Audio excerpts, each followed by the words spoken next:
Hello मेरे प्यारे बच्चों, कैसे हाल चाल हैं। उम्मीद करता हूं कि आप सब लोग बहुत बढ़िया होंगे, एंजॉय कर रहे होंगे और लेक्चर के मजे ले रहे होंगे। ठीक है, मैं आपका ट्यूटर, मैं आपका शिक्षक मोहित यादव, आपका गुरु, आपका दोस्त, कुछ भी आप मेरे को समझ सकते हैं। ठीक है ना। मुद्दा यह है कि जो चीज मैं आपको पढ़ा रहा हूं वो आपको समझ में आनी चाहिए। ठीक है ना। जैसा कि आपको पता है कि मैं आपको पढ़ाता हूं जीव विज्ञान, और जीव विज्ञान जो कि बिल्कुल भी डरने का सब्जेक्ट नहीं है। अगर आपको उसमें लगता है कि नहीं, मुझे उसमें मजा नहीं आ रहा है, तो उम्मीद करता हूं कि अगर आप हमसे क्लास लेंगे तो आपको हर एक एक टॉपिक, हर एक एक पॉइंट बहुत क्लियर होगा, एकदम मजा आएगा। और जो बच्चे पढ़ रहे होंगे उनको वो समझ भी रहे होंगे कि कितना मजा आ रहा है। एक एक पॉइंट, एक एक टॉपिक, एक एक कॉन्सेप्ट आपका क्लियर होगा। ठीक है, तो बच्चा आज हम लोग क्या पढ़ने वाले हैं। आज हम लोग इस चैप्टर को लगभग खत्म करने वाले हैं। फिर इसके बाद एक और टॉपिक बचेगा, फिर वो चैप्टर आपका पहला वाला खत्म हो जाएगा। ठीक है ना।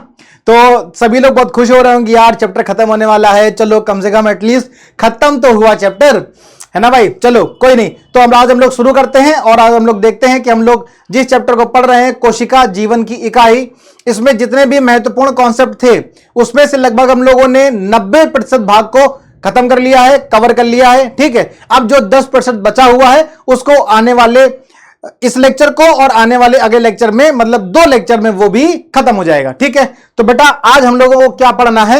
आज हम लोगों को 2 टॉपिक पढ़ने हैं, जिसका नाम है, एक का नाम है प्लास्टिड और दूसरे का क्या नाम है, दूसरे का नाम है रसधानी। ठीक है, तो ये 2 टॉपिक हैं, जिन 2 टॉपिकों को आज हम लोगों को कवर करना है। ठीक है, तो बेटा ये जो दोनों टॉपिक है ना, दोनों टॉपिक बहुत ही इंपॉर्टेंट हैं।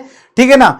क्यों इंपॉर्टेंट है हम आपको बताएंगे, क्योंकि हम लोगों ने बहुत पहले पढ़ा था कि 2 तरह की कोशिकाओं के बारे में हम लोगों ने इसका अध्ययन किया था, एक जंतु कोशिका और एक पादप कोशिका। ठीक है, और दोनों ही ये कैसी कोशिका हैं, ये बहुकोशिकीय है ना। एक होता है एक कोशिकीय जिसमें सिर्फ एक कोशिका पाई जाती है, एक बहुकोशिकीय जिसमें बहुत सारी कोशिकाएं पाई जाती हैं। और इस बहुकोशिकीय में बेटा हम लोग 2 कोशिका का अध्ययन ज्यादातर करते हैं, एक का करते हैं पादप कोशिका का और एक जंतु कोशिका का। आज के बेटा ये जो दोनों टॉपिक हैं, चाहे वो प्लास्टिड हो या रसधानी हो, दोनों ही टॉपिक बहुत ही ज्यादा महत्वपूर्ण हैं। ठीक है, अपनी अपनी जगह दोनों की बहुत ज्यादा महत्ता है। और पादप कोशिका और जंतु कोशिका में विभेद की स्थिति भी इन्हीं 2 टॉपिक से पैदा होती है। ठीक है ना। जैसा कि हम सभी को पता है कि बेटा ये जो प्लास्टिड है, ये प्लास्टिड सिर्फ और सिर्फ पादप कोशिकाओं में पाया जाता है, जबकि जंतु कोशिकाओं में नहीं पाया जाता है। तो एक तो ये अंतर यहां से मिल गया कि मतलब पहली ही स्लाइड खोली और हम लोगों को पहला और बहुत जरूरी अंतर मिला क्या, कि बेटा ये जो प्लास्टिड है, ये प्लास्टिड पादप कोशिका में पाया जाता है और जंतु कोशिका में नहीं पाया जाता है। तो यहीं पर इसको लिख लें, जिससे कि हम लोगों को पता चले कि आज का जो टॉपिक है वो कितना ज्यादा महत्वपूर्ण होने वाला है। तो बेटा जो प्लास्टिड है, ये प्लास्टिड पादप कोशिका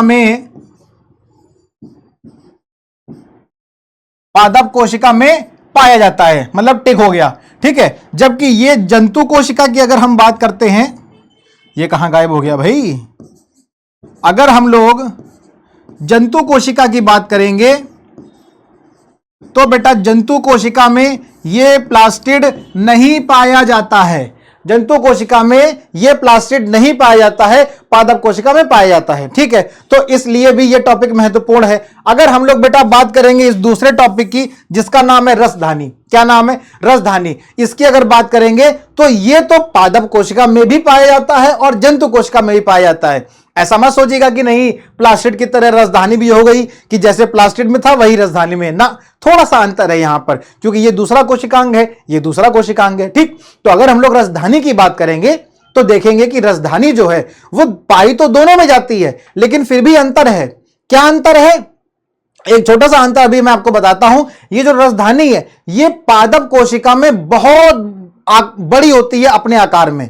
अगर रसधानी के आकार की बात करें तो अपने आकार में ये पादप कोशिका में बहुत बड़ी होती है। और अगर हम मान ले पादप कोशिका अपने आप में 100% है, उसके अंदर जो जगह है वो कितनी है, 100% है, तो लगभग 70 से 80% भाग ये रसधानी ही कवर कर लेती है। मतलब पादप कोशिका के अंदर जितनी भी जगह है, अगर वो 100% है तो उस 100% में 70%, लगभग 70% भाग ये रसधानी ही कवर कर लेती है, इतनी ज्यादा बड़ी होती है। अगर जंतु कोशिका की वहीं बात करते हैं तो जंतु कोशिका में रसधानी का आकार बहुत छोटा होता है, ठीक है ना। अच्छा, दूसरा अंतर कि ये रसधानी अगर पादप कोशिका में है और बहुत बड़े आकार में है तो इससे दिक्कत क्या होती है, इससे दिक्कत ये होती है कि जो केंद्रक होता है, हम लोगों ने केंद्रक पढ़ा था पिछले लेक्चर में, जो केंद्रक होता है वो खिसक करके किनारे आ जाता है। क्योंकि अब अगर मान लो कि अब जैसे मान लो हम तो दुबले पतले हैं, है ना, है ना, कैसा लगा मेरा मजाक अगर मान लो हम दुबले पतले हैं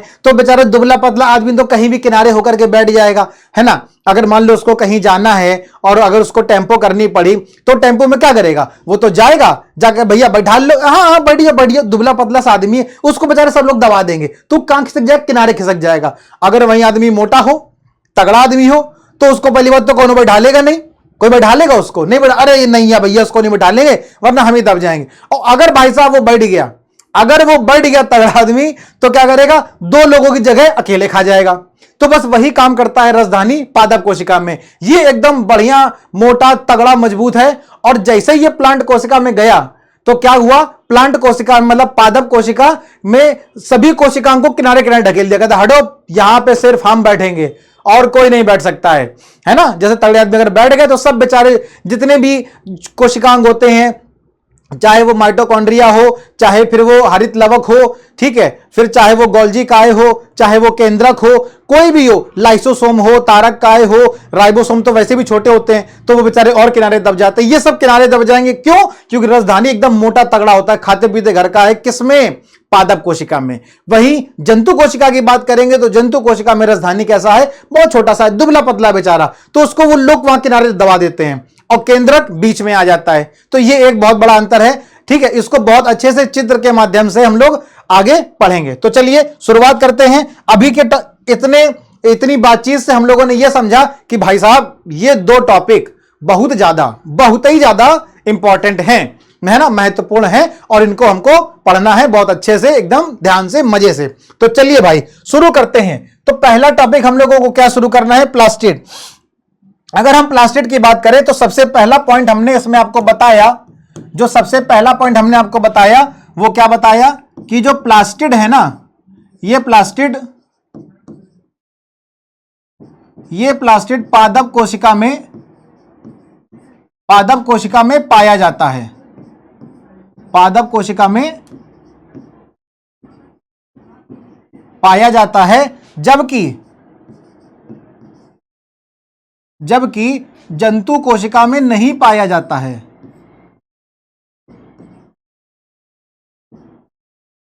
जंतु कोशिका में, इसको यहां लिख देते हैं, जंतु कोशिका में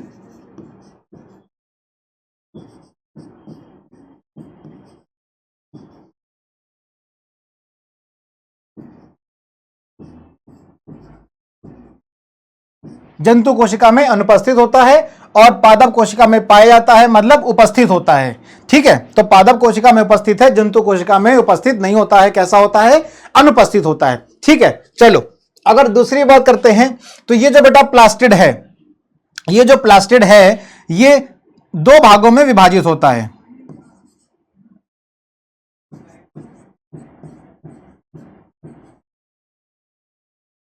ये जो प्लास्टिड है ये कितने भागों में विभाजित हो जाएगा बेटा, दो भागों में।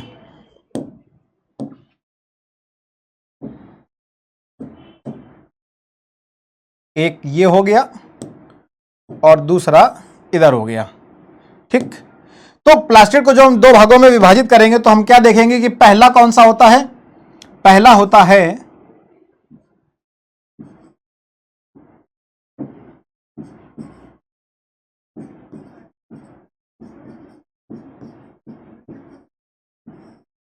क्रोमोप्लास्ट और दूसरा है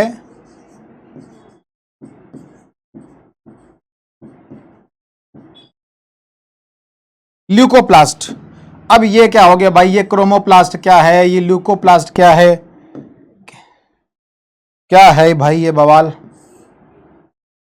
एक हो गया क्रोमोप्लास्ट और एक हो गया ल्यूकोप्लास्ट। तो देखो इसका सबसे छोटा सा अंतर क्या है कि बेटा जो क्रोमोप्लास्ट है ये कैसा है,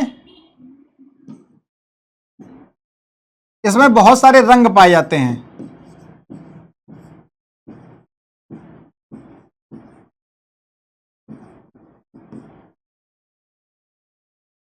कई रंग पाए जाते हैं, लिख लेना।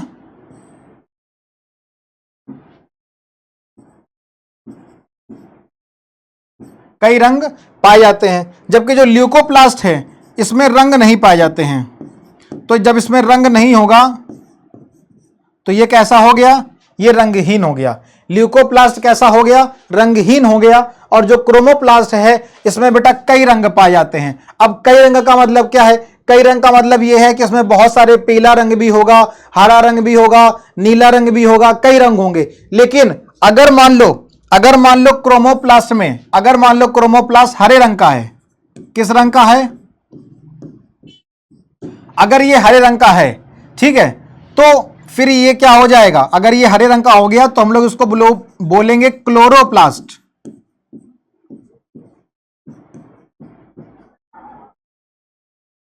क्या बोलेंगे, क्लोरोप्लास्ट बोलेंगे। कि क्लोरोप्लास्ट कैसा होता है, क्लोरोप्लास्ट हरे रंग का होता है, ठीक है ना। मतलब ये प्लास्टिड है, प्लास्टिड को दो भागों में तोड़ा गया, एक क्रोमोप्लास्ट और एक ल्यूकोप्लास्ट। ल्यूकोप्लास्ट रंगहीन है, जबकि क्लोरोप्लास्ट में कई रंग पाए जाते हैं। लेकिन अगर हम बात करेंगे सिर्फ और सिर्फ हरे रंग की, किसकी बात करेंगे, अगर हम सिर्फ और सिर्फ हरे रंग की बात करेंगे, तो अगर हरा रंग आ जाएगा तो फिर हम लोग उसको क्या बोलेंगे, उसको हम लोग क्लोरोप्लास्ट बोलेंगे, ठीक है।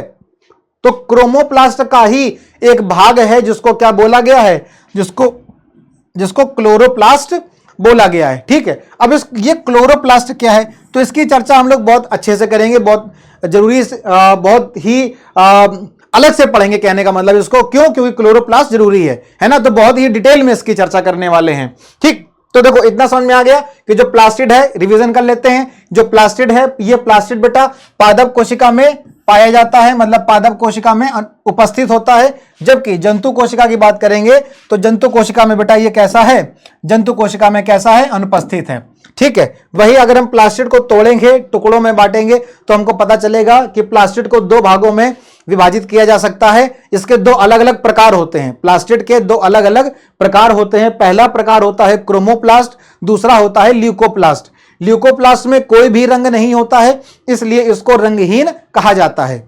जबकि अगर हम बात करेंगे क्रोमोप्लास्ट की, तो क्रोमोप्लास्ट में बेटा कई रंग होते हैं, बहुत सारे रंग होते हैं। लेकिन अगर हम सिर्फ और सिर्फ जब हरे रंग की बात करेंगे, तब हम इसको क्रोमोप्लास्ट ना कह के क्या कहेंगे बेटा, क्लोरोप्लास्ट कहेंगे, ठीक है ना। क्लोरोप्लास्ट को हिंदी में, क्लोरोप्लास्ट तो इंग्लिश शब्द है, ठीक है बेटा। ये जो क्लोरोप्लास्ट है ना, ये इंग्लिश शब्द है। अगर हम इसकी हिंदी में बात करेंगे तो इसको हिंदी में हरित लवक कहते हैं। क्या कहते हैं इसको, हरित लवक कहते हैं, ठीक है। तो ये जो हरित लवक है ये कैसा होता है बेटा, हरे रंग का होता है। अब ये हरे रंग का क्यों होता है, क्या हमको पता है कि हरित लवक या क्लोरोप्लास्ट हरे रंग का क्यों होता है? तो ये हरे रंग का इसलिए होता है क्योंकि इसमें एक वर्णक पाया जाता है। क्या पाया जाता है, एक वर्णक पाया जाता है, और उस वर्णक को बेटा क्या कहते हैं, क्लोरोफिल कहते हैं।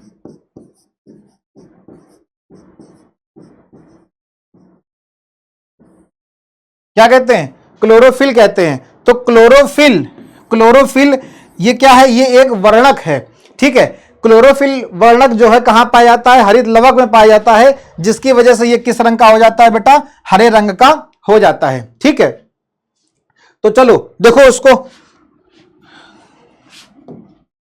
देखो क्या लिखा है यहां पर कि जो प्लास्टिड है वो केवल और केवल कहां पाया जाएगा बेटा, प्लास्टिड जो है ये केवल और केवल कहां पाया जाएगा, तो ये पादप कोशिकाओं में स्थित होते हैं। कहां होते हैं, पादप कोशिकाओं में स्थित होते हैं। तो प्लास्टिड की अगर हम प्रकार की बात करेंगे तो प्लास्टिड कितने प्रकार के हैं, दो प्रकार के हैं। पहला क्रोमोप्लास्ट है जो कि रंगीन होता है। कैसा होता है, रंगीन होता है, मतलब बहुत सारे रंग पाए जाते हैं, ठीक है। और जो कि ल्यूकोप्लास्ट है बेटा, ये कैसा होगा, श्वेत होगा। श्वेत मतलब सफेद कलर का होगा, और क्योंकि सफेद कोई रंग नहीं है तो इसको हम लोग रंगहीन भी कह सकते हैं, है ना। सफेद हालांकि अपने आप में एक रंग है, लेकिन अगर वहां पे कोई और कलर हम लोग करते जैसे लाल, तो हम लोग बोलेंगे लाल रंग, ठीक है। हरा रंग, पीला रंग, नीला रंग। लेकिन अगर एक सफेद है तो हम लोग उसको नॉर्मल, मतलब एक साधारण बात करते हैं, तो इसलिए उसको रंगहीन भी हम लोग कह सकते हैं, ठीक है। हालांकि सफेद अपने आप में रंग होता है, लेकिन फिर भी उसको हम लोग क्या कहते हैं, रंगहीन कहते हैं। तो क्रोमोप्लास्ट हो गया और ल्यूकोप्लास्ट हो गया। लेकिन जिस क्रोमोप्लास्ट में, समझ रहे हैं आप, समझो यहां पे ध्यान से कि जिस क्रोमोप्लास्ट में क्लोरोफिल वर्णक होता है, जिस क्रोमोप्लास्ट में क्या होगा, क्लोरोफिल वर्णक पाया जाएगा, उसे बेटा क्या बोलेंगे, उसे क्या बोलेंगे, उसे क्लोरोप्लास्ट बोलेंगे। क्या बोलेंगे, उसे क्लोरोप्लास्ट बोलेंगे। ठीक है ना। तो क्योंकि जो क्रोमोप्लास्ट है वो बेटा रंगीन है। कैसा है वो रंगीन है। तो अगर क्रोमोप्लास्ट में क्लोरोफिल वर्णक है तो उसको क्लोरोप्लास्ट बोलेंगे। और क्लोरोफिल क्या है, ये क्लोरोफिल क्या है, क्लोरोफिल एक वर्णक है और इसकी वजह से कौन सा रंग आता है, तो इसको उसी रंग से लिखते हैं जिस रंग से आता है। कौन सा रंग आता है, हरा रंग। जो क्लोरोफिल है ये कौन सा रंग देता है बेटा, ये हरा रंग देता है। ठीक है। तो जिस क्रोमोप्लास्ट में ये हरा रंग पाया जाएगा, है ना, तो उसको क्या बोलेंगे, क्लोरोप्लास्ट बोलेंगे। और हरा रंग क्यों पाया जाएगा, तो बेटा क्लोरोफिल वर्णक की वजह से हरा रंग पाया जाएगा। ठीक है। अब अगर हम बात करें ये ल्यूकोप्लास्ट की अगर हम बात करें तो बेटा ल्यूकोप्लास्ट में क्या आपको मिलेगा, स्टार्च मिल जाएगा, तेल मिलेगा और प्रोटीन जैसे पदार्थ संचित होते हैं। ठीक है। तो क्रोमोप्लास्ट में हम बात करते हैं तो वहां पर हम लोग जो है क्लोरोप्लास्ट की बात करेंगे। अगर ल्यूकोप्लास्ट की बात करते हैं तो ल्यूकोप्लास्ट में बेटा स्टार्च होगा, ठीक है, तेल होगा और प्रोटीन जैसे पदार्थ संचित होंगे। इसके अलावा ये बहुत ही ज्यादा इंपॉर्टेंट पॉइंट, ये वाला पॉइंट बहुत ही ज्यादा इंपॉर्टेंट है। क्या यहां पर माइटोकॉन्ड्रिया शब्द क्यों आया है, हमने आपको जब माइटोकॉन्ड्रिया पढ़ाया था बेटा तो हमने आपको उसमें बताया था कि जो माइटोकॉन्ड्रिया का आकार है वो दोहरी झिल्ली का बना होता है ना, ऐसे करके दो बार झिल्ली पाई जाती है, दोहरी झिल्ली का होता है, एक को बाहरी झिल्ली और दूसरे को भीतरी झिल्ली कहते हैं। ठीक। लेकिन इसमें जो महत्वपूर्ण बिंदु है वो क्या था कि माइटोकॉन्ड्रिया के पास अपना खुद का क्या होता है, डीएनए होता है। अब जैसे ही मैंने डीएनए की बात करी तो आपको बेटा तुरंत वो पॉइंट याद आ जाना चाहिए जो मैंने आपको डीएनए के बारे में बताया था। मैंने आपको डीएनए का पूरा नाम बताया था कि इसे डीऑक्सी राइबोस न्यूक्लिक अम्ल कहते हैं। ठीक। और डीएनए किन किन चीजों से मिलकर के बना होता है, ये सारा एक डिटेल्ड पूरी विस्तृत चर्चा हम लोगों ने डीएनए के बारे में करी थी पिछले लेक्चर में। तो वहां से आपको एक चीज याद आ रही होगी कि जब हम लोग माइटोकॉन्ड्रिया पढ़ रहे थे तो वहां पर मैंने आपको बताया था कि माइटोकॉन्ड्रिया के पास अपना खुद का डीएनए होता है। ठीक है। जैसे आप लोग अभी छोटे हैं तो आप लोग अभी मान लो घर के बाहर गए, ठीक है, और बाहर गए, स्कूल गए पढ़ने, स्कूल से पढ़ करके घर आए तो अब रास्ते में बहुत सारी चीजें आपको दिखी, आपको खाने का मन किया, है ना, और फिर अगर आपके पास पैसे हैं तो आपने खा लिया, और अगर आपके पास पैसे नहीं है तो आप क्या करेंगे, घर आएंगे, मम्मी से बोलेंगे, पापा से बोलेंगे पापा पैसे दे दो। तो अगर पापा ने आपको पैसे दिए या घर में किसी ने भी आपको पैसे दिए तो फिर आप उस पैसे को क्या कर पाओगे, खर्चा कर पाओगे ना, क्योंकि वो आपके खुद के पैसे नहीं है ना, वो आप घर से ले रहे हो अपने खर्चे के लिए। जब आपको मिल गए तब तो वो खुद के हो गए, है ना, नहीं मेरे कैसे नहीं है, मैंने मम्मी से लिए, वो मेरे हो गए, हाँ वो आपके हो गए। लेकिन कब, जब घर वालों ने आपको दिए, तो जितने पैसे वो आपको देंगे उतने ही आप खर्चा कर पाएंगे ना। लेकिन जब अगर आप जो है आगे 11th-12th में चल करके अगर आप बायो लेकर के फिर डॉक्टर बनने की तैयारी कर रहे हैं, या फिर आप आईआईटी जेईई में जाने की तैयारी कर रहे हैं और फिर आप इंजीनियर या डॉक्टर बन गए, या जो भी आपका मन है भविष्य में बनने का, अगर आप वो बन गए, ठीक है, और फिर आप पैसे कमाने लगे, तो फिर आपको क्या मम्मी पापा से पैसे लेने पड़ेंगे? नहीं, फिर तो आप उनको खुद पैसे देंगे, है ना, फिर तो बिना मांगे आप पैसे देंगे, ये लो पापा मेरी सैलरी आ गई, ये पैसे ले लो, है कि नहीं। ये ना सोचना कि नहीं मैं नहीं दूंगा, देना चाहिए भाई, है ना। अभी आप पापा मम्मी से पैसे ले रहे हो, जब आप कमाने लगोगे तो आप फिर उनको पैसे देना, तो फिर वो पैसे किसके हो जाएंगे, वो आपके खुद के पैसे हो जाएंगे, है ना। वो पैसे जब आप कमाने लगोगे तो वो आपके खुद के पैसे हो जाएंगे। फिर अगर आपको मान लो कुछ खाने का मन है तो फिर आप क्या अपने पापा मम्मी से पैसे मांगोगे? नहीं ना, सोचोगे नहीं यार मेरे पास पड़े हैं तो अभी हैं तो मैं खर्चा कर लेता हूं, कर दे, फिर अगले महीने फिर सैलरी मिल जानी है तो आपके ही पैसे। ठीक इसी प्रकार से जो माइटोकॉन्ड्रिया है उसके पास उसका खुद का डीएनए होता है। इसी तरह से माइटोकॉन्ड्रिया की तरह प्लास्टिड में भी, माइटोकॉन्ड्रिया की तरह है प्लास्टिड में भी अपना डीएनए होगा। जो क्या लिखा है, अपना डीएनए, क्या लिखा है, क्या लिखा है, पढ़ो, अपना डीएनए होगा और राइबोसोम होगा।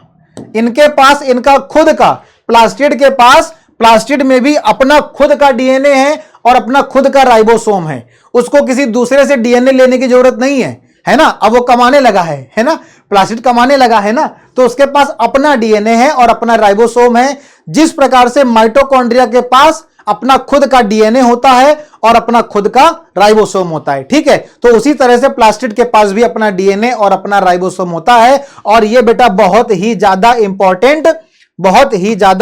इंपॉर्टेंट पॉइंट है ये, ठीक है ना। तो आप इसको याद रखेंगे। तो चलो हम लोग फटाक से एक बार देख लेते हैं हम लोगों ने क्या समझा। हम लोगों ने समझा प्लास्टिड के बारे में, प्लास्टिड जो कि पादप कोशिका में पाया जाता है, जंतु कोशिका में अनुपस्थित होता है, ठीक। दूसरी बात, प्लास्टिड के प्रकार की बात करेंगे तो दो प्रकार, एक क्रोमोप्लास्ट, दूसरा ल्यूकोप्लास्ट। क्रोमोप्लास्ट की बात करेंगे तो ये रंगीन है, इसमें बहुत सारे रंग हैं, सतरंगी हैं, बहुत सारे रंग हैं, कई तरह के रंग हैं। लेकिन अगर आप बात करोगे हरे रंग की, किसकी अगर आप बात करोगे बेटा, अगर आप हरे रंग की बात करोगे तो फिर उसको हम लोग क्रोमोप्लास्ट ना कह के क्या कहेंगे बेटा, क्लोरोप्लास्ट कहेंगे।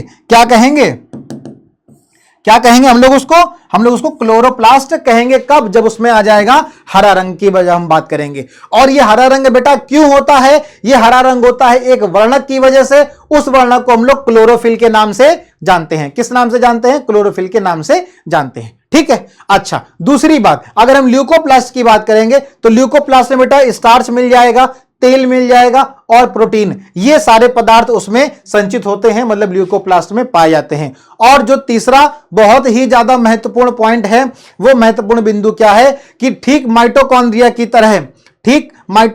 की तरह प्लास्टिड के पास उसका अपना खुद का क्या होता है? डीएनए होता है और राइबोसोम होता है, ठीक है ना। इतना समझ में आ गया। तो चलिए आगे बढ़ते हैं। और जब आगे बढ़ेंगे तो हम देखेंगे, ये देखो भाई, ये किस चीज का चित्र है यहां पर, तो बताओ भाई, ये हरे रंग का आपको दिख रहा है। किस रंग का दिख रहा है? हरे रंग का दिख रहा है। तो आप समझ रहे होंगे कि जब ये हमको हरे रंग का दिख रहा है तो फिर ये बेटा क्या है? इसको इंग्लिश में हम लोग क्लोरोप्लास्ट कहेंगे। इंग्लिश में क्या कहेंगे? क्लोरोप्लास्ट कहेंगे। और क्योंकि हम लोग हिंदी में पढ़ रहे हैं तो इसको हिंदी में क्या कहेंगे? इसको हिंदी में हरित लवक कहेंगे। क्या कहेंगे बेटा? हरित लवक कहेंगे, ठीक है ना। तो ये हरित लवक है, जिसको इंग्लिश में क्या कहते हैं? क्लोरोप्लास्ट कहते हैं। अब ये आपको हरित लवक, हमने आपको बताया था कि हरित लवक की चर्चा हम लोग अलग से करेंगे, बहुत ही विस्तृत पढ़ेंगे। तो बेटा ये चित्र है क्लोरोप्लास्ट का, हरित लवक का, जो कि हरे रंग का दिखाई दे रहा है। मैं फिर आपसे पूछूंगा बेटा, ये हरे रंग का क्यों दिखाई दे रहा है? बहुत ही महत्वपूर्ण प्रश्न है ये हरे रंग का क्यों दिखाई दे रहा है? क्योंकि बेटा यहां पर पाया जाता है एक वर्णक, और इस वर्णक का नाम क्या है? अब तो आपको याद भी हो गया होगा कि इस वर्णक का नाम क्लोरोफिल है। इस वर्णक का नाम क्या है बेटा? इस वर्णक का नाम क्लोरोफिल है। क्लोरोफिल की वजह से यह हरित लवक बेटा किस रंग का दिखाई देता है? किस रंग का दिखाई देता है? तो आप कहेंगे कि सर ये जो है हरे रंग का दिखाई देता है। क्लियर है इतना? ठीक। अब हम लोग इसकी विस्तृत चर्चा करते हैं। और विस्तृत चर्चा में जैसा मैंने आपको बताया कि जीव विज्ञान का हर एक टॉपिक क्या लेकर के आता है? चित्र लेकर के आता है, ठीक है ना। आप हमेशा याद रखेंगे, अगर आप जीव विज्ञान को पढ़ रहे हैं, बायोलॉजी को पढ़ रहे हैं, तो अगर एग्जाम में कोई भी क्वेश्चन आया है और उसमें 90% चांस है बेटा कि वो चित्र वाला ही सवाल होगा। अगर नहीं चित्र है तो उसमें फ्लो चार्ट बनाएंगे, ठीक है, लेकिन उसमें चित्र अक्सर पाया जाएगा। फ्लो चार्ट कैसे बनाना है ये मैं आपको आगे बताऊंगा, जब किसी ऐसे टॉपिक को पढ़ाऊंगा जिसमें चित्र नहीं होगा। अभी तक तो हम लोगों ने इस पहले चैप्टर में जितने भी टॉपिक पढ़े हैं सब में चित्र आया है। तो आप चित्र को बनाने की प्रैक्टिस भरपूर करिए। आज का आपका होमवर्क है, आप क्लोरोप्लास्ट का, हरित लवक का चित्र अपनी कॉपी में बनाएंगे। ये आज का होमवर्क है। जो बच्चे इस होमवर्क को पूरा करेंगे वो मुझको कमेंट करके जरूर बताएंगे कि सर मैंने क्लोरोप्लास्ट का या हरित लवक का चित्र अपनी कॉपी में बनाया है और बहुत बढ़िया बना, एकदम मजेदार, कि अगर एग्जामिनर देख ले, अगर परीक्षक देख ले कि यार ये चित्र इसने बनाया है, मैंने पूछा बच्चे ने ये चित्र बनाया है, तो बिना लिखे आपको सारे नंबर दे दे। है ना। हालांकि ऐसा नहीं होता है, क्योंकि थोड़ा बहुत तो लिखना ही पड़ेगा ना, लेकिन आपको लगभग लगभग जैसे अगर आपका 2 नंबर का प्रश्न है या 3 नंबर का प्रश्न है, अगर 2 नंबर का प्रश्न है, अगर आपने चित्र बनाया तो 1 नंबर तो या 1.5 नंबर आपको ऐसे ही मिल जाएंगे, आधा नंबर मिल जाएगा लिखने का, ठीक है ना। तो चित्र बनाना बहुत जरूरी है, आप इसकी प्रैक्टिस खूब करिए। ठीक, चलो भाई शुरू करते हैं। ये है क्लोरोप्लास्ट मतलब हरित लवक, और हरित लवक में बेटा हम लोग देख पा रहे हैं कि इसमें यह भी दोहरी झिल्ली का है। किस झिल्ली का है? ये दोहरी झिल्ली का है, मतलब इसमें बेटा 2 झिल्लियां पाई जाती। देखो, एक तो ये सबसे बाहर की झिल्ली, एक बेटा ये सबसे बाहर की झिल्ली है। ठीक, तो क्योंकि ये सबसे बाहर की है तो इसको क्या बोलेंगे? बाहरी झिल्ली बोलेंगे। क्या बोलेंगे? बाहरी झिल्ली। ठीक, दूसरा उसके बाद फिर एक ये झिल्ली है, ये आपको यहां पर अच्छे तरह से नहीं दिख रही होगी, लेकिन हम इसको ड्रॉ कर दे रहे हैं तो आपको दिख जाएगी ये। ठीक भाई, ओहो,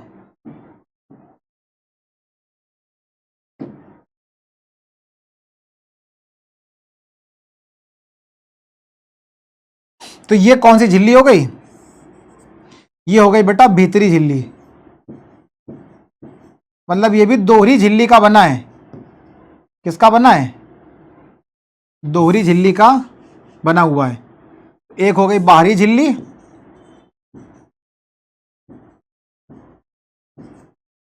एक हो गई भीतरी झिल्ली। ठीक, तो ये दोहरी झिल्ली का हो गया। इसके अलावा बेटा आप ये संरचनाएं देख रहे हैं गोल गोल। देखो ये बहुत सारी संरचनाएं बनी हुई हैं, है ना। ये बहुत सारी गोल गोल संरचनाएं हैं जो कि सिक्के के आकार की लग रही है ना। सिक्के के आकार की संरचना है, जो 1 रुपए 2 रुपए 5 रुपए के सिक्के आते हैं ना, लगभग लगभग उसी के जैसे गोल गोल करके सिक्के के आकार की संरचना है, जो आपस में एक दूसरे से जुड़े हुए हैं। बहुत सारे हैं ये, और ये सिक्के के आकार की संरचना आपस में एक दूसरे से जुड़े हुए हैं और बहुत सारे झुंड हैं। तो बेटा अगर हम सिर्फ इस एक सिक्के की बात करेंगे, ये जो एक है, ये सिर्फ एक की अगर हम बात करेंगे तो इसको बोलते हैं बेटा थैलेक्वाइड। क्या बोलते हैं? थैलेक्वाइड। क्या कहते हैं? थैलेक्वाइड कहते हैं।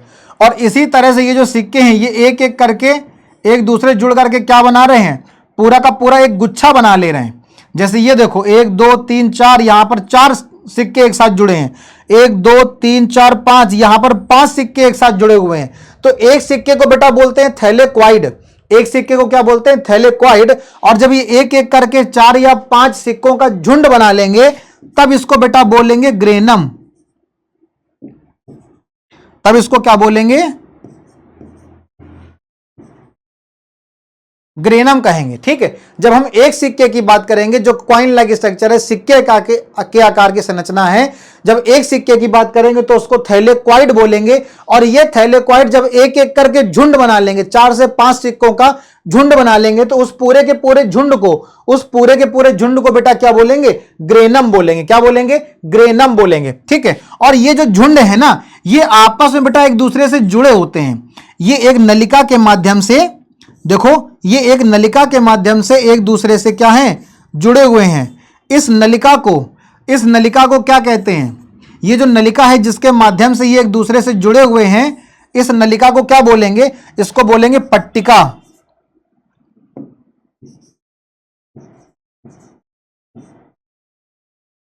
क्या बोलेंगे? इसको पट्टिका बोलेंगे। ठीक है, इसके अलावा यहां पर बहुत सारे ये बेटा देखो छोटे छोटे से गोल आकार की संरचना आपको दिखाई दे रही है, जिसको हम लोग क्या कहते हैं? जिसको हम लोग राइबोसोम कहते हैं। क्या कहते हैं इस छोटे छोटे गोले के आकार की संरचना को? ये इसको मैं कहां लिख दूं? इसको मैं यहां लिखता हूं। क्या कहते हैं इसको? राइबोसोम कहते हैं।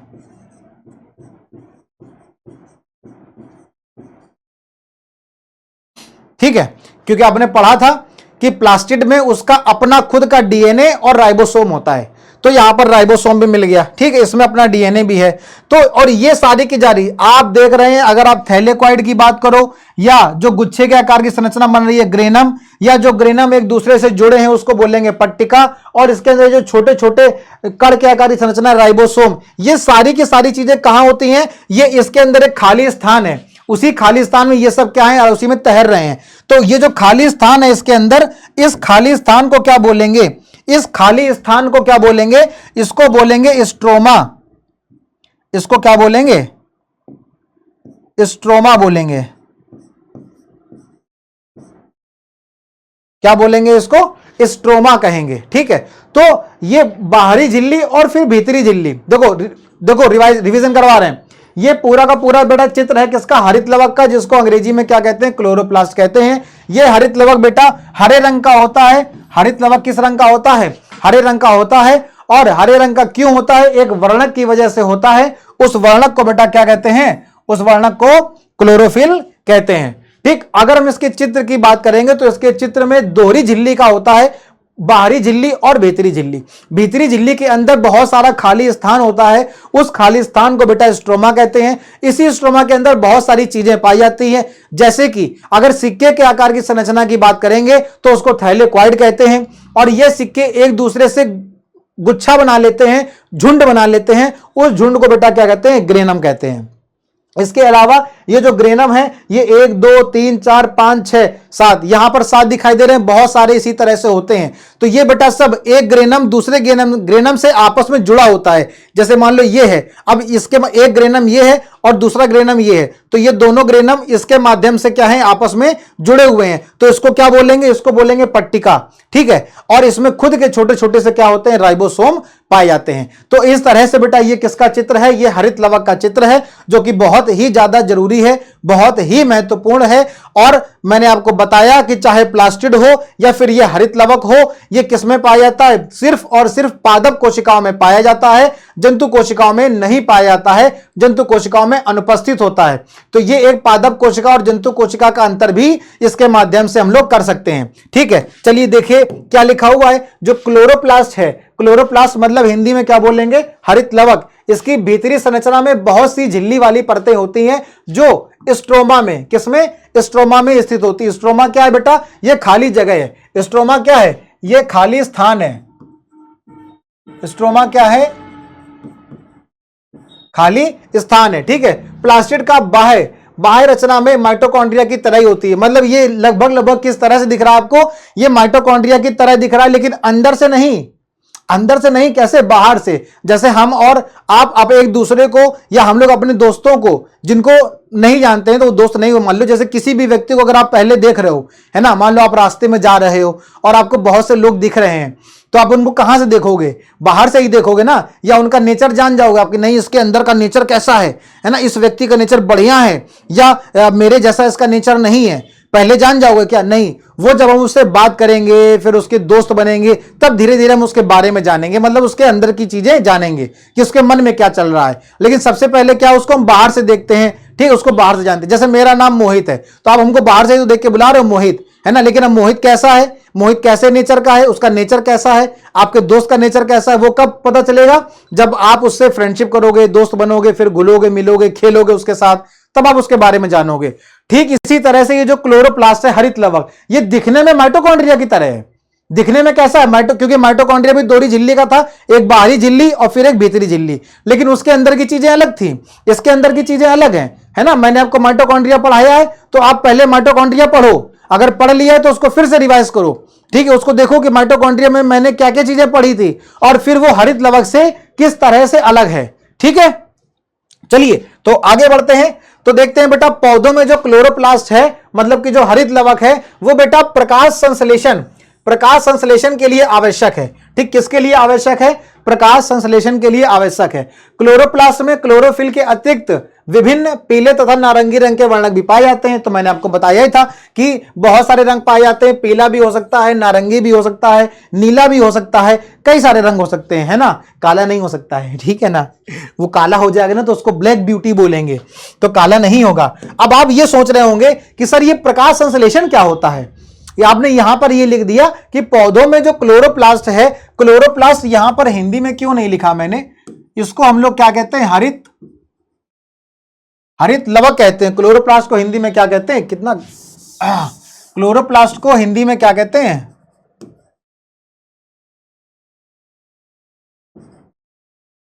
हरित लवक कहते हैं। तो ये जो हरित लवक है ये बेटा क्या करता है, ये क्या करता है, ये प्रकाश संश्लेषण में, ये जो है प्रकाश संश्लेषण के लिए आवश्यक है। अब बेटा ये प्रकाश संश्लेषण क्या है, प्रकाश संश्लेषण क्या है, तो देखते हैं भाई कि आखिर ये प्रकाश संश्लेषण क्या चीज है। भाई ये तो कह दो हमने पढ़ा ही नहीं, कोई बात नहीं, आपने नहीं पढ़ा तो क्या हुआ, मैं किस लिए हूं भाई, वो पिक्चर आई थी ना, मैं हूं ना, टेंशन काहे को लेने का, तो टेंशन नहीं लेने का, क्यों, क्योंकि मैं हूं, और मैं हूं तो मैं क्या करूंगा, मैं आपकी समस्या का निवारण करूंगा।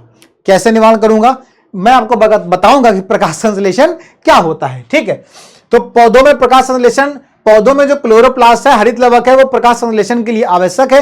अब ये प्रकाश संश्लेषण भैया कौन सी बला है, तो देखो भाई प्रकाश संश्लेषण एक वह विधि है, प्रकाश संश्लेषण क्या है, एक विधि है। विधि का मतलब क्या हुआ, विधि का मतलब हुआ प्रक्रिया। क्या है, प्रकाश संश्लेषण एक प्रक्रिया है, एक विधि है। कौन सी प्रक्रिया है, भोजन बनाने की। प्रकाश संश्लेषण कौन सी प्रक्रिया है, भोजन बनाने की।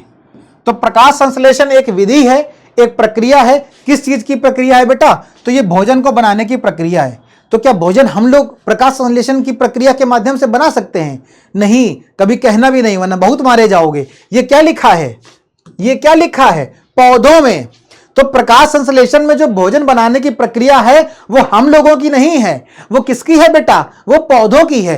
अब पौधे प्रकाश संश्लेषण की क्रिया के माध्यम से, प्रक्रिया के माध्यम से भोजन को कैसे बनाते हैं, तो देखते हैं यहां पर बेटा। जो प्रकाश, जो पौधे हैं ना, कौन, जो पौधे हैं,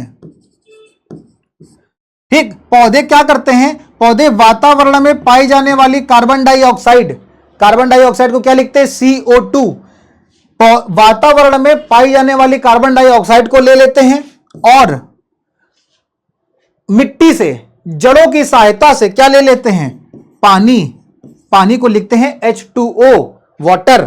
ठीक है, और जब आपने, मतलब आपने नहीं, पौधों ने, जब पौधों ने कार्बन डाइऑक्साइड को ले लिया कहां से, वातावरण से। कार्बन डाइऑक्साइड कहां से लिया बेटा, वातावरण से ले लिया। वातावरण में उपस्थित कार्बन डाइऑक्साइड और मृदा में, मृदा का मतलब मिट्टी, मृदा में पाया जाने वाला जल, उसको जड़ों के माध्यम से पौधों ने ले लिया और इन दोनों को लेकर के क्या बना दिया, बना दिया कार्बोहाइड्रेट। क्या बना दिया बेटा, कार्बोहाइड्रेट बना दिया।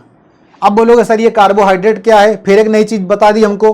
तो बेटा कार्बोहाइड्रेट का मतलब है ग्लूकोज। क्या मतलब है कार्बोहाइड्रेट का, ग्लूकोज। ग्लूकोज को तो नाम सुने हो, नहीं सुने हो, ग्लूकोन-डी का नाम सुने हो ना, हाँ, तो बस जो ग्लूकोन-डी पीते हैं उसमें क्या होता है, ग्लूकोज होता है। या फिर जो हम लोग भोजन खाते हैं ना, उस भोजन में कार्बोहाइड्रेट होता है। और आप सभी को पता है कि भोजन को खाने से क्या मिलती है, ऊर्जा, जिससे हम लोग फिर बाहर खेलने जाते हैं, फिर चौका छक्का लगाते हैं। तो वो जो ऊर्जा हम लोगों को मिलती है ना, वो ऊर्जा किसकी वजह से मिलती है, ग्लूकोज की वजह से मिलती है। तो उसी तरह से जो पेड़ पौधे हैं बेटा, कौन है, जो पौधे हैं वो कार्बन डाइऑक्साइड को ले लेंगे वातावरण से और मृदा से ले लेंगे पानी को, H2O को, और क्या बना देंगे बेटा, कार्बोहाइड्रेट। कार्बोहाइड्रेट में क्या है, जल, और क्या बनाएंगे, और निकाल देंगे O2। O2 क्या है बेटा, ऑक्सीजन। O2 क्या है, ऑक्सीजन है। जो हम लोग ऑक्सीजन लेते हैं ना, आप सांस लेते हो तो उसमें ज्यादा मात्रा में क्या लिया जाता है, ऑक्सीजन लिया जाता है, उसको O2 कहते हैं। ठीक है ना, तो जो ऑक्सीजन लेते हैं वो ऑक्सीजन तो कौन छोड़ते हैं, पेड़ पौधे ही छोड़ते हैं। और हम लोग जो कार्बन डाइऑक्साइड को छोड़ते हैं वो कौन ले लेते हैं, पेड़ पौधे ले लेते हैं। ठीक है ना, तो पेड़ पौधों का बड़ा ही रोल है हमारे जीवन में। ठीक है, तो अब ये ले लिया, कह दो सर क्या पौधे कार्बन डाइऑक्साइड और पानी से क्या भोजन बना लेंगे, ये कार्बोहाइड्रेट का मतलब क्या है, ये भोजन है, ये पौधों का क्या है बेटा, भोजन है, तो क्या सिर्फ इसी से भोजन बन जाता है? नहीं, अभी यहां पर जो सबसे ज्यादा जरूरी चीज है वो है क्या है बेटा? वो है सूर्य का प्रकाश। क्या है? वो है सूर्य का प्रकाश। सूर्य के प्रकाश की उपस्थिति में ही, सूर्य के प्रकाश की उपस्थिति, जब सूर्य का प्रकाश होगा तभी पेड़ पौधे अपने खाने को, अपने भोजन को बना पाएंगे। तो सूर्य का प्रकाश भी जरूरी है और एक और चीज जरूरी है, क्या? क्लोरोफिल की सहायता से। ये याद आ रहा है? क्लोरोफिल, क्लोरोफिल की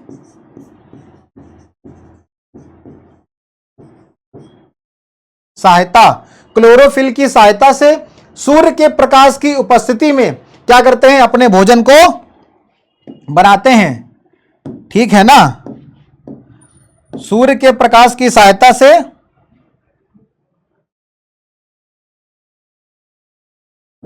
सूर्य के प्रकाश की उपस्थिति में क्लोरोफिल की सहायता से कार्बन डाइऑक्साइड और जल को लेकर के, कार्बन डाइऑक्साइड और जल को लेकर के क्या बना देते हैं? कार्बोहाइड्रेट बना देते हैं। और इस कार्बोहाइड्रेट में क्या होता है? कार्बोहाइड्रेट में होता है इनका भोजन, जिसको हम लोग क्या कहते हैं? ग्लूकोज कहते हैं। ठीक है, उससे ये क्या करते हैं? फिर अपने आपको जब इनको भोजन मिल जाता है तो फिर ये वृद्धि करते हैं। ठीक है, वो सारी क्रियाएं करते हैं जिसकी वजह से पेड़ पौधों को क्या कहा जाता है? ये जीवित होते हैं। तो हम हमेशा याद रखेंगे कि जो पेड़ पौधे हैं, कौन है? जो पेड़ पौधे हैं, तो ये पेड़ पौधे इस क्रिया को कर रहे हैं, लेकिन पेड़ पौधों, ये प्रकाश संश्लेषण की क्रिया को पेड़ पौधों का कौन सा भाग करेगा? तो सिर्फ और सिर्फ कौन करेगा? हरी पत्तियां। हमेशा याद रखेंगे कि जो प्रकाश संश्लेषण की प्रक्रिया है जिसमें पौधे क्या करते हैं? अपने भोजन को बनाते हैं, तो पेड़ पौधों का कौन सा भाग होता है बेटा? तो वो होता है हरी पत्तियां। हरी पत्तियां क्या करती हैं? हरी पत्तियां ये प्रकाश संश्लेषण की प्रक्रिया करती हैं। क्यों करती हैं? क्या आपके मन में यह सवाल आ रहा है कि सर ये जो हरी पत्तियां हैं, ये हरी पत्तियां ही प्रकाश संश्लेषण की प्रक्रिया क्यों करती हैं? क्योंकि पेड़ पौधों में तो जड़ भी है, पेड़ पौधों में तना भी है और ये हरी पत्तियां भी हैं। तो ना तो जड़ प्रकाश संश्लेषण की क्रिया को करता है, ना ही तना प्रकाश संश्लेषण की क्रिया को करता है। कौन करता है? हरी पत्तियां करती हैं। क्यों? क्योंकि बेटा पत्तियां हरी हैं, तो हरी हैं तो उससे क्या होगा? तो बेटा हरी हैं तभी ये हरी क्यों है? क्योंकि इसमें क्या है बेटा? इसमें है क्लोरोफिल। हमने आपको बताया ना अभी जो हम लोग पढ़ रहे हैं कि जो क्लोरोप्लास्ट है, क्लोरोप्लास्ट में पाया जाता है क्लोरोफिल, और ये क्लोरोफिल क्या देता है? हरा रंग। तो क्लोरोफिल की वजह से पत्तियां क्या हो जाती है बेटा? हरी हो जाती हैं। क्लोरोफिल की वजह से ये पत्तियां हरी हो जाती हैं और जो भोजन बनना है वो क्लोरोफिल की सहायता से बनना है। तो हरी पत्तियां क्या करेंगी बेटा? ये प्रकाश संश्लेषण की प्रक्रिया को करेंगी, अपने भोजन को बनाएंगी और भोजन को बनाने के बाद टंटारान फिर अपना काम जो भी है वो करने लगेंगी। ठीक है, तो बेटा ये क्लोरोप्लास्ट इस महत्वपूर्ण भूमिका को निभाता है, इसलिए ये क्लोरोप्लास्ट जो है वो बहुत ही ज्यादा महत्वपूर्ण है। तो पौधों में बेटा हम लोगों ने क्या पढ़ा था? जरा सा रिवीजन करो कि पौधों में जो क्लोरोप्लास्ट है वो क्लोरोप्लास्ट क्या करेगा? प्रकाश संश्लेषण के लिए आवश्यक है। प्रकाश संश्लेषण क्या है बेटा? तो प्रकाश संश्लेषण एक प्रक्रिया है जिस प्रक्रिया के माध्यम से भोजन को बनाया जाता है। अब भोजन को बनाना किस तरह से बनाया जाता है? तो कार्बन डाइऑक्साइड जो कि वातावरण में है, जल जो कि मृदा में है, इन दोनों को मिलाकर के सूर्य के प्रकाश की उपस्थिति में क्लोरोफिल की सहायता से कार्बोहाइड्रेट को बनाया जाता है और ऑक्सीजन को निकाल दिया जाता है, वातावरण में वापस भेज दिया जाता है। यह पूरी की पूरी प्रक्रिया है। इस प्रक्रिया के माध्यम से यह प्रकाश संश्लेषण की क्रिया होती है। ठीक, तो बेटा अभी तक हम लोगों ने क्या समझा? हम लोगों ने समझा प्लास्टिड के बारे में। यह पूरा का पूरा रोल किसका है बेटा? प्लास्टिड का यह पूरा का पूरा रोल है। इस तरह से पूरी की पूरी प्रक्रिया होती है किसकी? प्लास्टिड की, जो कि बहुत ही ज्यादा क्या था? जरूरी था। अब ये दूसरा कोशिकांग है जिसको हम लोग क्या कह रहे हैं? रिक्तिका कह रहे हैं, सॉरी रसधानियां कहते हैं। क्या कहते हैं? रसधानी कहते हैं। अब ये रसधानी क्या है? तो देखो बेटा ये चित्र है रसधानी का। अब आपको होगा सर इसमें भी चित्र, भैया क्या करें? जीव विज्ञान एक ऐसा सब्जेक्ट है जिसमें हर एक टॉपिक में क्या है? चित्र है, और इसी चित्र के माध्यम से आपको नंबर बहुत अच्छे मिलते हैं। सबसे अच्छी बात यह है, अगर आपको किसी भी सब्जेक्ट में नंबर अच्छे लाने हैं तो वो दो सब्जेक्ट हैं, हालांकि हर सब्जेक्ट में नंबर अच्छे आते हैं, लेकिन ऐसा कहा जाता है, ऐसा माना जाता है कि मैथ एक ऐसा सब्जेक्ट है, गणित, जिसमें पूरे में पूरे नंबर मिलते हैं, अध्यापक एक भी नंबर को काट नहीं सकता। ठीक इसी प्रकार से जीव विज्ञान एक ऐसा सब्जेक्ट है, एक ऐसा विषय है जिसमें बेटा नंबर पूरे के पूरे मिलते हैं। क्यों? क्योंकि बेटा यहां पर चित्र भी होता है और चित्र के साथ साथ थोड़ा बहुत लिखना भी होता है। तो अगर कोई भी क्वेश्चन 2 नंबर का, 3 नंबर का या 4 मार्क्स का आता है तो उसको हम इस तरह से चित्र भी बनाएं और उसमें लिखें भी, तो बेटा आपको हमेशा पूरे में पूरे नंबर मिलेंगे। इसलिए जीव विज्ञान कैसा है, यह चित्र वाला टॉपिक है और इसको हमेशा चित्र के माध्यम से ही बनाना चाहिए। यह जो मैं चित्र आपके सामने बना रहा हूं, यह किसका चित्र है बेटा? यह चित्र है राजधानी का। किसका चित्र है ये? एक काम करता हूं, थोड़ा सा इसको थिक कर लेता हूं मैं।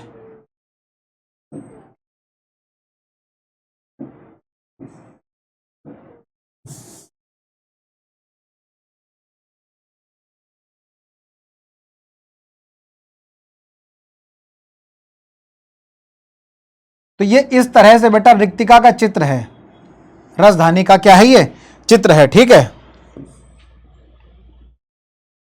ये क्या है? ये इसकी बाहरी झिल्ली है, जिसको हम लोग क्या कहते हैं? इसको हम लोग टोनोप्लास्ट कहते हैं।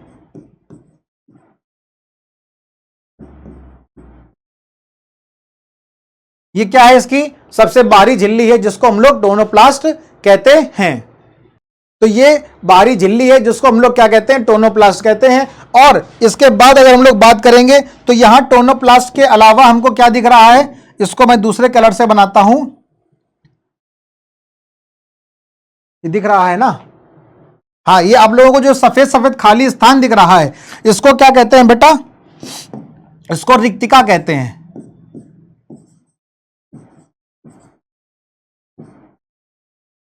इसको क्या कहते हैं? रिक्तिका कहते हैं। और ये जो पूरा का पूरा भरा हुआ है, जो किसी दूसरे कलर का है, और ये किस कलर का है? इसको इस कलर से कर देते हैं। ये देखो, ये जो इस कलर से पूरा भरा हुआ है, पूरा का पूरा रिक्तिका,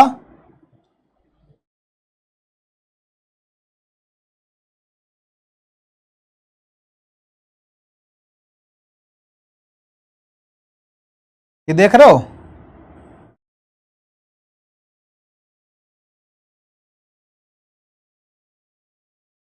ये जो पूरा का पूरा भरा हुआ है, क्या तो ये सर इसको क्यों भर रहे हो भाई? क्योंकि ये जरूरी है। इसको हम लोग कहते हैं सेल सैप। क्या कहते हैं इसको? इसको सैप कहते हैं। क्या कहते हैं? कोशिका सैप। मतलब एक ये पदार्थ होता है। क्या होता है? ये एक पदार्थ होता है। ये एक पदार्थ होता है, चिपचिपा सा पदार्थ होता है, जो इसके अंदर पूरे इसके अंदर क्या होता है? भरा होता है। ठीक है, इसका बहुत ही ज्यादा ये जो रसधानी है, इसका बहुत ही ज्यादा महत्वपूर्ण योगदान है। मैं बताता हूं अभी कैसे। पहले चित्र को समझते हैं। चित्र में हम लोगों ने 3 चीजों को समझा। पहला हम लोगों ने देखा बेटा टोनोप्लास्ट को, फिर हम लोगों ने देखा रिक्तिका को। ये जो खाली स्थान है, ये वाला खाली स्थान क्या होता है? रिक्तिका होता है। और ये जो पूरा का पूरा किसी पदार्थ से भरा हुआ है, इसको बेटा क्या बोलेंगे? इसको कोशिका सैप कहेंगे। क्या कहेंगे? कोशिका सैप कहेंगे। और टोनोप्लास्ट क्या है बेटा? तो ये इसकी जो बाहरी झिल्ली है, ये क्या है? इसकी झिल्ली है ना, ये जो इसकी झिल्ली होती है, उस झिल्ली को क्या कहते हैं? टोनोप्लास्ट कहते हैं। ठीक है ना? ये बेटा वही राजधानी है जिसके बारे में मैंने आपको बताया कि पादप कोशिका और जंतु कोशिका में एक अंतर पैदा करती है। क्या अंतर पैदा करती है बेटा? एनसीईआरटी में लिखा है, मैं नहीं कह रहा, एनसीईआरटी में लिखा है। क्या लिखा है? कि ये जो राजधानी है ना, ये जो राजधानी है, ये पादप कोशिका में, किसमें? पादप कोशिका में। पादप कोशिका के अंदर हमने आपको बताया कि पादप कोशिका के अंदर अगर पादप कोशिका के अंदर जो खाली स्थान है, अगर वो 100% खाली स्थान है, तो लगभग 90% भाग अकेले 90% भाग अकेले किसका होता है? राजधानी का होता है। मतलब ये इतनी आकार में बड़ी होती है ना बेटा, इतनी ज्यादा बड़ी होती है कि लगभग पूरा का पूरा भाग ये घेर लेती है। चलो पहले देख ही लेते हैं इसको किस तरह से घेरती है। ये देखो, ये जो चित्र आप देख रहे हैं, इसमें तो लगभग फिर भी थोड़ी सी छोटी है। ये देखो, ये जो आप चित्र देख रहे हैं, ये क्या है बेटा? ये राजधानी है। क्या है ये रसधानी है। और देखो पूरा, देखो ये पूरा कोशिका का 100% है जिसमें रसधानी ने, ये कैसा आदमी, ये मोटा आदमी है ना, कैसा आदमी, जैसे नहीं हम लोग रास्ते में जा रहे हैं फिर कोई मोटा आदमी आ गया, और मतलब मोटा आदमी का मतलब थोड़ा तगड़ा, हेल्दी जिसको कहते हैं ना, तो अब उसको अगर बैठाना हो, अब उसको किसी गाड़ी में बैठना हो तो लोग सोचते हैं यार इसको बैठा ले, यार बैठा ले कि ना बैठा ले, ये पूरी जगह घेर लेगा, है ना। जैसे मान लो मेरे जैसा आदमी हो गया, वो बैठेगा तो 2 जगह अकेले घेर लेगा, तो लोग यार इसको नहीं बैठा लो, रहने दो, हटाओ, इसको नहीं बैठा लेंगे, इससे अच्छा हम किसी दूसरे आदमी बैठा लेंगे। क्यों? अगर ये बैठ गया तो खुद तो 2 लोगों की जगह खा जाएगा, अब जो बैठे हैं उसमें उसको ऐसा ढकेल देगा ना कि वो किनारे हो जाएंगे। तो वही काम करता है ये रसधानी। क्या करता है ये देखो, ये क्या है, ये केंद्रक है। आप लोगों ने तो चित्र बनाया ही है पादप कोशिका का। सबसे पहले मैं बता दूं ये किसका चित्र है। जो बच्चे नए हैं, जो लेक्चर देख रहे हैं, मेरा पहला लेक्चर ये वाला देख रहे हैं, अगर पता है तो ठीक है, और नहीं पता है तो ये किसका चित्र है, ये पादप कोशिका का चित्र है। और पादप कोशिका में भी ये क्या है बेटा, ये केंद्रक है। क्या है ये केंद्रक है। तो ये केंद्रक है, और ये केंद्रक होना कहां चाहिए, बीच में। आपको पता है कि किसी भी पादप कोशिका, किसी भी कोशिका में जो केंद्रक है वो एकदम बिल्कुल बीच में होता है, सेंटर पे, एकदम केंद्र में स्थित होता है। लेकिन पादप कोशिका में देख रहे हो ये केंद्र में नहीं है, ये कहां है, केंद्र की जगह किनारे है, केंद्र में नहीं है, किनारे है। क्यों किनारे क्यों है? क्योंकि मेरे जैसे किसी मोटे व्यक्ति ने क्या कर दिया, उसको किनारे ढकेल दिया। तो ये रिक्तिका जो है, सॉरी, ये जो रसधानी है, ये रसधानी क्या करेगी, ये एकदम मोटी तगड़ी है, तो ये इस केंद्रक को धक्का मारेगी और केंद्रक बेचारा कहां आ जाएगा, किनारे आ जाएगा। अब बेचारा मरता क्या ना करता, तो कहेगा यार कोशिका के बाहर निकल जाओ, इससे अच्छा है कि चुपचाप किनारे होकर के बैठो, शांति से, ज्यादा बोलने का नहीं, वरना ये मारेगा बहुत, है ना, क्योंकि मोटा तगड़ा है ये। तो ये केंद्रक को किनारे ढकेल देगा। बेटा बहुत ही महत्वपूर्ण प्रश्न है, क्या कि ये पादप कोशिका में जो केंद्रक होता है वो बीच में, केंद्र में स्थित होता है या फिर किनारे होता है। तो आप क्या बताएंगे कि पादप कोशिका में जो केंद्रक है वो किनारे पर स्थित होता है। अब अध्यापक सवाल पूछेंगे कि बेटा ये किनारे क्यों होता है, केंद्र में क्यों नहीं होता है। जंतु कोशिका की बात करेंगे तब तो वो केंद्र में होता है। तो फिर आप क्या बताएंगे कि सर पादप कोशिका में एक बहुत मोटा आदमी है। कौन? अब मोटा आदमी ना कहिए ना, वरना सर मारेंगे, है ना। कौन है? रसधानी है। और ये रसधानी पादप कोशिका में लगभग 90%, पादप कोशिका में लगभग बेटा कितना, 90% भाग पादप कोशिका का क्या कर लेती है, कवर कर लेती है, उसको घेर लेती है। जिसकी वजह से जो केंद्रक है वो कहां खिसक जाता है बेटा, किनारे खिसक जाता है। कहां? पादप कोशिका में। जबकि जंतु कोशिका में ऐसा नहीं होता है, ठीक है। तो जंतु कोशिका में क्या है, जंतु कोशिका में कोई दिक्कत नहीं है, वहां पे रसधानी कैसी होती है बेटा, छोटी होती है, ठीक। तो चलिए देखते हैं क्या लिखा है। जो रसधानियां हैं वो ठोस होती हैं, और क्या होता है इनके अंदर बेटा, क्या होता है इनके अंदर, तरल पदार्थ होता है। क्या होता है? तरल पदार्थ होता है। इस तरल पदार्थ को क्या कहते हैं बेटा, इसको कोशिका सैप कहते हैं। तरल पदार्थ को क्या कहते हैं, कोशिका सैप कहते हैं, ठीक है। तो यह तरल पदार्थ होता है। और क्या संग्राहक थैलियां, मतलब संग्राहक मतलब उसको भरे रहता है, ठीक। पौधों के लिए आवश्यक बहुत से पदार्थ रसधानी में स्थित होते हैं। जाहिर सी बात है, इसीलिए तो ये इतना बड़ा है कि पौधों में क्या करेगा, बहुत से आवश्यक पदार्थ वो रसधानी में ही पाए जाते हैं। जैसे कि क्या, अब ये बेटा कौन से ऐसे आवश्यक पदार्थ हैं जो रसधानी के अंदर होते हैं। तो बेटा देखो, जैसे कि अमीनो अम्ल हो गया, शर्करा हो गई, और विभिन्न कार्बनिक अम्ल तथा कुछ प्रोटीन, इतनी सारी चीजें। नंबर 1 अमीनो अम्ल, नंबर 2 शर्करा, नंबर 3 कार्बनिक अम्ल, और नंबर 4 प्रोटीन। इतनी महत्वपूर्ण चीजें रसधानी के अंदर पाई जाती हैं। तो ये सारी की सारी आवश्यक चीजें हैं, ठीक है। इसी वजह से क्या है, ये पौधों में है और ज्यादा स्थान घेरती हैं। ज्यादा स्थान घेर करके ये खाली नहीं बैठी रहती है कि खाली स्थान घेर लिया तो बस ठीक है, जगह कवर कर लो, बाकी कोई मतलब नहीं, इनके अंदर बहुत सारा आवश्यक पदार्थ होता है जो ये पौधों को देते हैं, पौधों को मदद करते हैं उसमें। तो इस वजह से यहां पर पाया जाता है, ठीक है। ठीक है बेटा, समझ में आ रहा है, ठीक। तो ये देखो, अब देखो क्या लिखा है, जंतु कोशिकाओं में रसधानियां छोटी होती हैं। जंतु कोशिकाओं में देखो, जंतु कोशिकाओं में रसधानियां कितनी कैसी होती हैं, छोटी होती है। बहुत ही महत्वपूर्ण पॉइंट है ये। जबकि पादप कोशिका की अगर हम बात करेंगे तो पादप कोशिका में रसधानी बेटा बहुत बड़ी होती है। और कितनी बड़ी होती है, तो आप बताएंगे लगभग पादप कोशिका का लगभग 90% भाग ये रसधानी क्या कर लेती है, कवर कर लेती है, उसको घेर लेती है, ठीक है। कोशिका के आयतन का 50 से 90% तक कहां पाया जाता है, पादप कोशिका में पाया जाता है, जबकि जंतु कोशिका में कैसी होती है बेटा राजधानी, तो ये बहुत छोटी होती है। ठीक, अगला पॉइंट क्या कह रहा है कि बेटा पादप कोशिकाओं की राजधानियों में कोशिका द्रव्य भरा होता है, ठीक है ना, जिसको हम लोग क्या कहते हैं, सैप कहते हैं, और कोशिकाओं की स्फीति तथा उसको कठोरता प्रदान करती है। तो ये इसका काम है, किसका काम है, ये काम है रिक्तिक राजधानी का। जो राजधानी क्या करती है, राजधानी क्या करती है कि बहुत सारे आवश्यक पदार्थों को अपने अंदर रखती है, जैसे कि अमीनो अम्ल हो गए, जैसे कार्बनिक अम्ल हो गए, जैसे प्रोटीन हो गए। तो इतनी सारी महत्वपूर्ण चीजों को अपने अंदर रखती है और पौधों को फिर वो देती रहती है। चित्र के माध्यम से हम देख पा रहे हैं कि इस पादप कोशिका में जो सबसे बड़ा चित्र है वो किसका है, राजधानी है। केंद्रक को बेचारा इन्होंने क्या ढकेल दिया, किनारे ढकेल दिया कि तुम कहां चले जाओ, तुम किनारे चले जाओ, उसको पीछे ढकेल दिया राजधानी ने। ठीक है, इसके अलावा आपको पता ही है ये इसमें कौन कौन से कोशिकांग पाए जाते हैं। चलिए देखो, अगर हम बात करते हैं बेटा किसकी, एक कोशिक जीवों की, किसकी अगर आप बात करोगे बेटा, एक कोशिकीय जीवों की बात करोगे, तो एक कोशिकीय जीव कौन जीव होते हैं, ऐसे जीव जिनका शरीर सिर्फ एक कोशिका से बना होता है। कितनी कोशिका से, सिर्फ एक कोशिका से बना होता है, उसको एक कोशिकीय जीव कहते हैं। और उसका बेटा सबसे अच्छा उदाहरण क्या है, उसका सबसे अच्छा उदाहरण है अमीबा।